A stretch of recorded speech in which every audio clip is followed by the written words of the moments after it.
What's up, America? What's up, virtual community?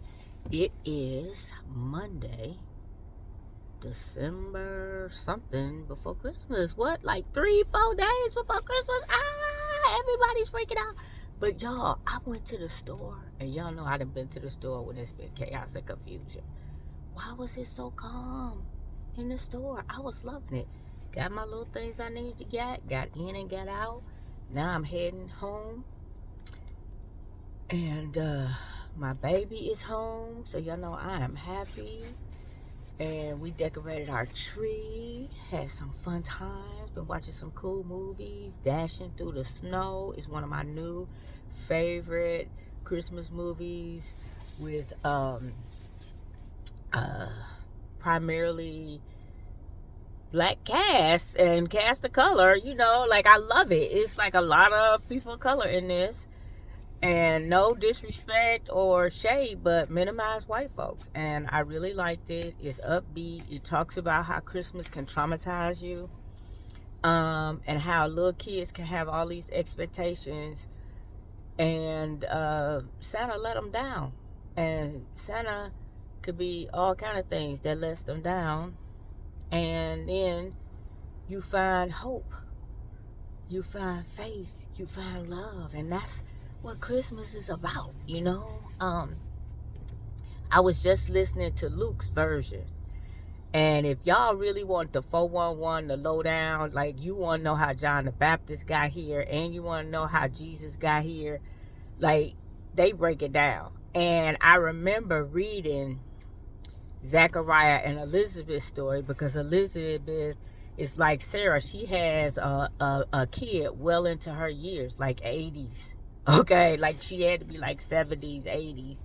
And anybody know anything about biology, once you go through menopause, you ain't supposed to be able to have no more kids. And quietness is kept. Men need to get fixed like that too, because just because they could be having kids don't mean they need to be having them. But that's about a lot of people, but that's my own personal stuff.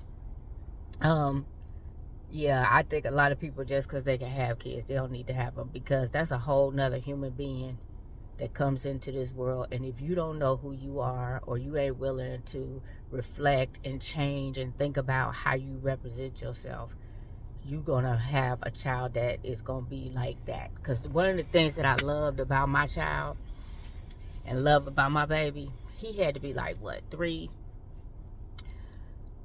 Yeah, 3. Yeah, because it was like early going through the divorce and stuff. So he was around 3, and he was like, who I'm gonna be like, mommy? Who I'm gonna be like? We was on our way to the child care center at that early in the morning. This dude, Virgo, giving me drama. And I'm like, I don't know. Who you think you gonna be like? My baby like, I'm probably gonna be like you, because daddy ain't never around. No shade to my ex, right? No shade, but that was just the reality. Children speak the truth. Children and elderly people, they have no filters, okay?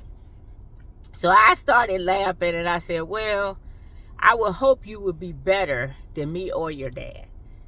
And you would be the best, and I said his name, who you are or who you gonna be. And so that got me to thinking, though, y'all. That got me to thinking that I needed to be very purposeful in creating a village of role models, men, women, chicken, ducks, whoever, okay, that my child would see and could say, I like this about that person, I like that about this person, but I don't like this and I don't like that. So in creating all of these different role models of how to be an adult, how to be a person, how to be male identified, how to be a black man in a white messed up world, like how to be a person of color in environments that sometimes they act like they want you there, but they want you there physically, but they want you to keep your mouth shut, or they don't want you there at all, and it's very obvious. And how do you navigate and negotiate that, and so those are the other things that I feel like parents of color and parents of students and young people that have anything outside of what is so-called society deems as an acceptable identity or way of being in the world. You have to orient your child toward walking in worth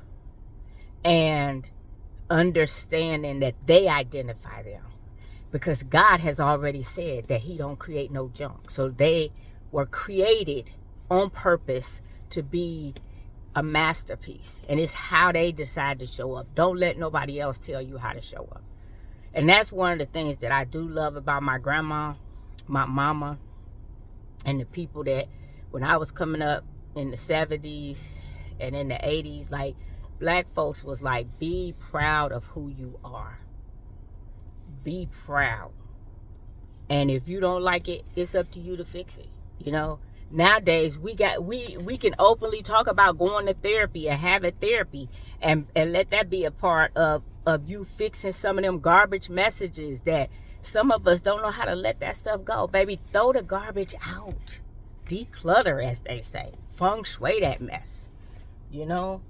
So you can get some good vibes, some positive energy going on.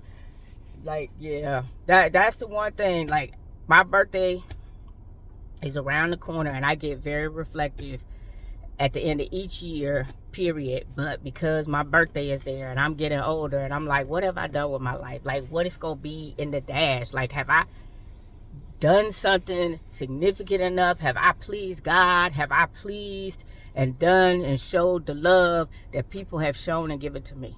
You know, real talk. So I'm about to leave. Hopefully my Lucky Day Lotto numbers come out tonight, y'all, so I can have a new life. Yes. All right. Check it out. Dashing Through the Snow, I think it's called, with Ludacris, and I can't remember the other people, but I love it, love it, love it. And the other show that I really enjoyed was Disney, Once Upon a Christmas. I love it because that's one of the first cartoons that I feel like shows a single parent, because Goofy and his son remind me of me in Damascus. Like I don't know which one of us is Goofy. I'm probably Goofy. No, D-Man is probably Goofy. But anyway, be blessed, be a blessing, and have a blessed day. Wednesday Word is right around the corner. Tune in.